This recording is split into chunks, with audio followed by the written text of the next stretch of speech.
Assalamualaikum. I am Muhammad Uzafa. We have studied the calculus and analytic geometry math 101. Previously, we have discussed the definite integral and indefinite integral. Now we have discussed the how to calculate the area between the curves by using the definite integral. So first of all, we have discussed the fundamental theorem of a calculus. What is the fundamental theorem of a calculus? If f is a continuous at every point is a interval ab and f is any antiderivative of f on ab, then limit a to b approaches to b approaches to a f of x dx fb minus f of a. So basically this the definite integral, some examples of a definite integral. Basically definite integral जो है वो area calculate करने के लिए होता है.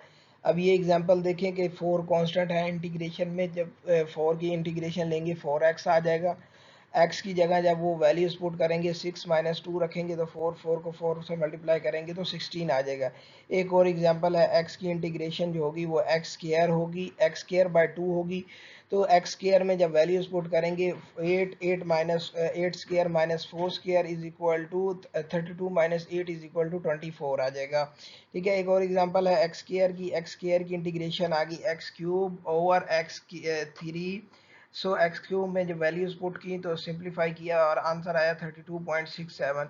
And further more एक और क्वेश्चन है x square plus 3x minus 2 और डी ऑफ एक्स इंटेग्रल में जो है लिमिट है 4 से 3 से 4 सॉरी. तो जब इंटीग्रेशन करेंगे सेपरेट इंटीग्रेशन अप्लाई कर दी एक्स स्क्वायर को भी फिर एक्स को भी और फिर टू को भी. एक्स स्क्वायर की इंटीग्रेशन होगी एक्स क्यूब ओवर 3 और एक्स की होगी एक्स स्क्वायर बाय 2 और 2 की होगी एक्स. तो इसमें वैल्यूज पुट करेंगे तो सिंप्लीफाई करेंगे और जब सिंप्लीफाई किया तो फर्दर मोर आंसर जो है वो 20.83 आ जाएगा. ठीक है. इसको सॉल्व भी करिएगा खुद ही जो है ना, सिंप्लीफाई करिएगा. इसका जो है ना सेंटर पार्ट इसके अंदर मैंने ऐड कर दिया है. फर्दर मोर मेरे चैनल को सब्सक्राइब करिए, बेल आइकन को दबाइए ताकि लेटेस्ट वीडियोस की आपको अपडेट मिलती रहे. अब ये देखिए ये फार्मूला है, एक कर्व है y is equal to x, y is equal to x की कर्व है. हमने a टू b जो है ना एरिया निकालना है. बी a जो है वो लोअर वैल्यू है और b जो है हायर वैल्यू है. ठीक है. इसका एरिया निकालने के लिए इंटीग्रेशन लेंगे a टू b और x जो है वो इस एक फंक्शन की इक्वेशन है y is equal to x है. तो इसमें जब इंटीग्रेशन लेंगे एक्स स्क्वायर बाय 2 आ जाएगा और इसमें वैल्यूज पुट करें बी स्क्वायर बाय 2 आ जाए माइनस ए स्क्वायर बाय 2 आ जाएगा. A always less than B होगा. ठीक है. फर्दर मोर सी की इंटीग्रेशन क्या है कि सी एक कांस्टेंट है. कांस्टेंट के साथ जब इंटीग्रेशन होगी कांस्टेंट के साथ एक्स आ जाएगा, एक्स की जगह बी माइनस ए पुट कर देंगे. फिर एक्स स्क्वायर की इंटीग्रेशन क्या है एक्स क्यूब बाई 3 और एक्स क्यूब में जब वैल्यूज पुट की बी और ए पुट किया तो बी क्यूब ओवर 3 माइनस ए क्यूब ओवर 3 आ जाएगा. फर्दर मोर जो है फंडामेंटल थ्योरम की एग्जांपल है कुछ. ठीक है. ये साइन की एग्जांपल दी हुई है. साइन की integration minus cos values put की तो सिंप्लीफाई किया इसको तो आंसर आया 0.866. और फर्दर मोर एक और एग्जांपल है डिफरेंस क्रिएट करने के लिए. एक ये कर्व है. यहाँ देखें कि साइन की कर्व है कि 0 से स्टार्ट हुई 2 पाई तक गई. अगर हम टोटल का लेंगे इंटरवल नहीं बनाएंगे तो इसका एरिया जो है वो 0 आएगा क्योंकि पॉजिटिव और नेगेटिव कैंसिल हो जाएगा. ठीक है. नीचे एग्जांपल में अब ये लिमिट जो है वो रखी हुई है 0 टू 2 पाई. अब 0 टू 2 पाई डायरेक्ट रखेंगे. साइन के अंदर साइन की इंटीग्रेशन आ गई माइनस कॉस 2 पाई पे भी 1 होता है और 0 पे भी 1 होता है. 1 minus 1 sorry 1 plus minus 1 plus 1 होगा इज इक्वल टू 0.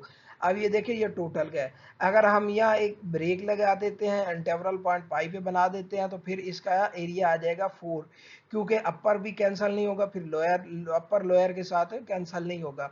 यहाँ देखिए टोटल एरिया निकालने के लिए हमने यहाँ ब्रेक पॉइंट लगा दिया पाई का. ठीक है. पाई का ब्रेक पॉइंट लगाया तो इससे क्या हुआ कि हमारा जो इंटीग्रेशन की माइनस कॉस आया लिमिट पुट करके इसको सिंपली सॉल्व किया तो आंसर आया 4. अब ये डिफरेंस क्रिएट कर रहा है. देखेंगे अगर ओवरऑल हम इंटरवल में ले रहे हैं तो नेगेटिव पॉजिटिव को वैल्यूज कैंसिल आउट कर रही हैं तो इस वजह से वो जीरो हो रही हैं. लेकिन अगर ब्रेक पॉइंट लगे लेंगे तो पॉजिटिव वैल्यू भी सेपरेट रहेंगी और नेगेटिव वैल्यू की वजह से वो मॉड आ जाएगा. इस वजह से ये वैल्यूज एड अप हो जाएंगी. फर्दर मोर इसकी समरी क्या है कि to find the area between the graph of y of x y is equal to f of x and the x axis over the interval limit a b does the following do the following. ठीक है, पहली तो क्या है, सब divide करनी है interval को जहाँ वो जीरो आ रहा है।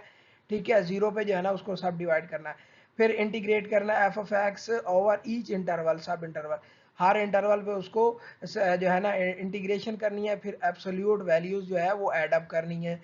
फर्दर मोर जो है ये एक एग्जांपल है, यहाँ एक फंक्शन दिया हुआ है लेकिन इसकी आउटर लिमिट दी हुई है। अब इसने क्या करना है, पहले हमने जीरो फाइंड आउट करना है। जीरो फाइंड आउट करने के लिए हमने ये पेयर्स बना लिए, पेयर्स को जो अब जो है वो सॉल्व किया तो x एक जगह पे जीरो आ रहा है, जब जीरो पुट करते हैं वो फंक्शन में तो सारी वैल्यूज भी जीरो हो रही हैं। तो यहाँ एक जीरो पॉइंट जो है, ब्रेक पॉइंट जो है वो सब इंटरवल जो है जीरो का बनेगा, -1 to 0, 0 to 2। ठीक है, ये इंटरवल बन गया। अब सेम फंक्शन जो है ना दो लिमिट्स में अप्लाई हुआ, फिर ये जो नेगेटिव वैल्यू जो आ रही थी उनको वो मॉड लिया और वो पॉजिटिव होगी। ठीक है, क्योंकि टोटल एरिया इनक्लोज्ड है। ठीक है, इनक्लोज होगा तो वो पॉजिटिव रहेगा। ठीक है, इस तरह यह है ना डेफिनेट इंटीग्रल अप्लाई होता है। फर्दर मोर ये देखें कि फंडामेंटल थ्योरम वही है कैलकुलस का, जो है जिस तरह के डेरिवेटिव लिया इंटीग्रल का, इंटीग्रल डेरिवेटिव के साथ कैंसिल आउट होगा, टी की जगह यहाँ देखें एक्स जो है लिमिट वो पुट होगी।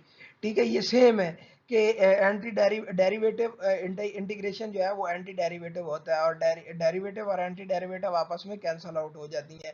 फर्दर मोर ये देखें कि ये एक क्वेश्चन है, इसमें देखें कि डेरिवेटिव जो है इंटीग्रेशन को कैंसिल आउट कर देगा लेकिन टी की जगह एक्स पुट हो जाएगा।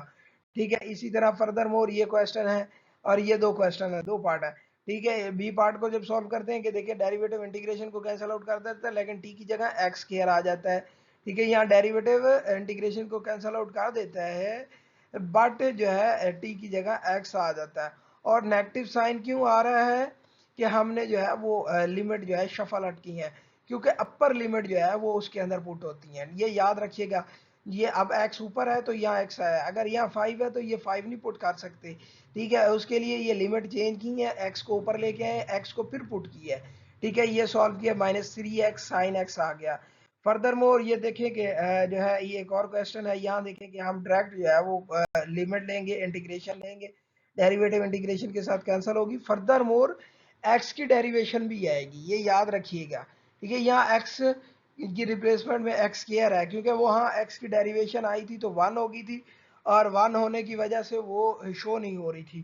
ठीक है, और फर्दर मोर जो है, फर्दर मोर अब यहाँ एक्स स्क्वायर है, एक्स स्क्वायर है, एक्स स्क्वायर की है ना डेरिवेटिव 2x है। ठीक है, 2x सेपरेट आ गया, साथ आ गया। फर्दर मोर जो है एरिया कैसे निकालना है, अब ये कर्व है, इन दोनों के बिटवीन जो है ना एरिया निकालना है।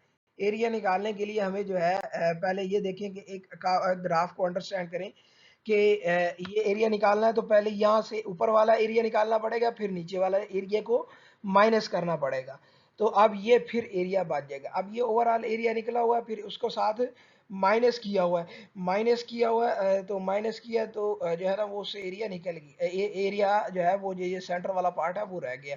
फर्दर मोर ये देखेंगे उसने इक्वेशन भी बनाई हुई है कि area of a region between F and G, area of region under F of X minus area under region under G of X आ गया। ठीक है, फर्दर मोर ये इसी को मैथमेटिकल फॉर्म में लिखा गया है। ठीक है, सिंप्लीफाई किया उन्होंने, एरिया टॉप का हो गया माइनस बॉटम का हो गया, वही बॉटम का हो गया, सेंटर वाला वो जो एरिया रह जाएगा कि कितना रह गया। फर्दर मोर ये एक और क्वेश्चन है कि उसने कहा कि ऊपर वाला ही कर्व है, ये नीचे वाली कर्व दी हुई है, एफ ऑफ एक्स दिया हुआ है, जी ऑफ एक्स दिया हुआ है, लिमिट दी हुई है। ठीक है, इनको लिमिट में वैल्यूज एफ ऑफ एक्स ये आ गया, जी ऑफ एक्स ये आ गया। ठीक है, टॉप कर्व जो है ना बॉटम कर्व जो है ना वही सेम फार्मूला अप्लाई होगा। ठीक है, अब ये अपर इक्वेशन रख ली माइनस लोअर इक्वेशन रख ली, क्योंकि -x आता है, -x के साथ पॉजिटिव हो जाएगा। अब ये लिमिट जो है 0 से 1 रख ली। ठीक है, ये याद रखिएगा कि अपर जो लिमिट होगी वो हायर होगी लोअर लिमिट से। ठीक है, अब यहाँ वो पुट किया, वैल्यूज पुट करके तो जब सिंप्लीफाई किया तो आंसर आया 17/6 आ गया।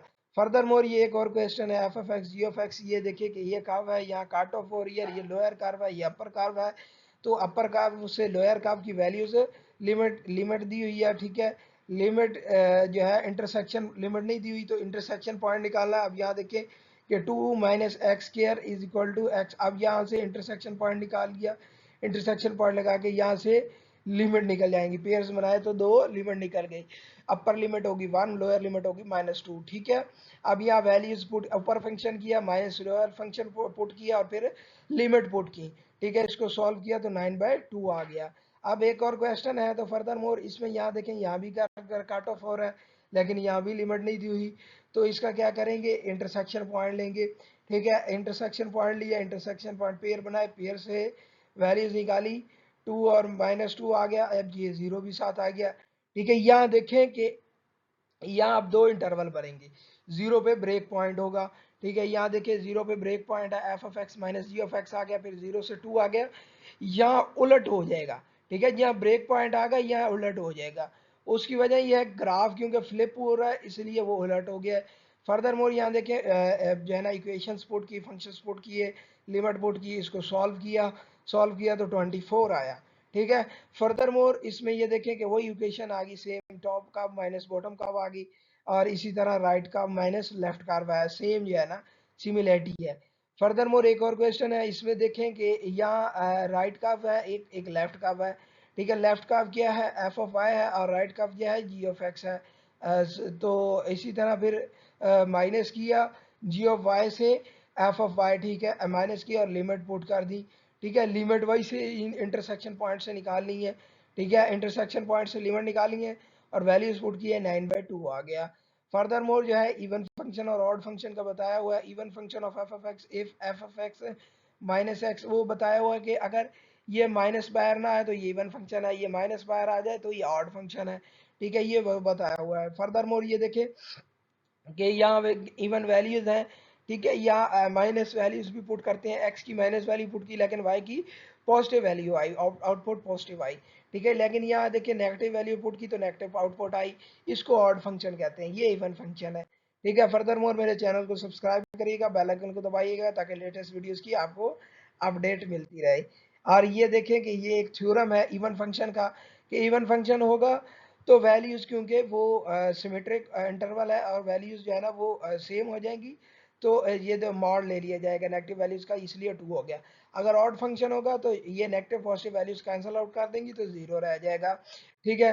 फर्दर मोर ये देखे कि ये ग्राफ है, ये इवन फंक्शन का ग्राफ है, ये ऑड फंक्शन का ग्राफ है, कि negative positive value negative values को कैंसिल आउट कर दी, ये पॉजिटिव नेगेटिव को कैंसिल आउट कर दी, लेकिन ये पॉजिटिव पॉजिटिव रह जाएंगी, तो ये ऐड अप हो जाएंगी। फर्दर मोर कोई क्वेरीज हो तो कमेंट सेक्शन में ऐड कर दीजिएगा, मैं उसको केयर टेक कर लूँगा।